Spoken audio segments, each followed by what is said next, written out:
si tu es sur le site d'Orange Cyberdéfense Ouais. et que sur ton site, tu as une image qui est hébergée sur un autre site, c'est que tu n'envoies pas le cookie de l'autre site. Voilà. Alors en fait, par défaut, je dirais, si on oublie les protections système Parce que avant, les cookies étaient envoyés. Ouais. mais à Orange Cyberdéfense. Non, ils sont envoyés à Google. En fait, tu as tes cookies de Google qui sont envoyés à Google, Ouais. ce qui fait sens.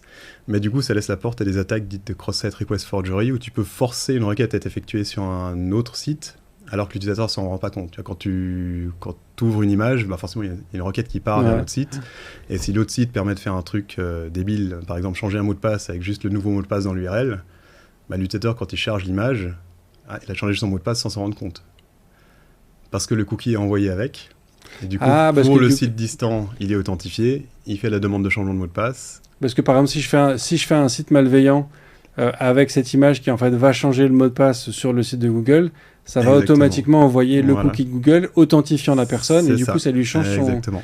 D'accord. Ah oui, c'était très con comme...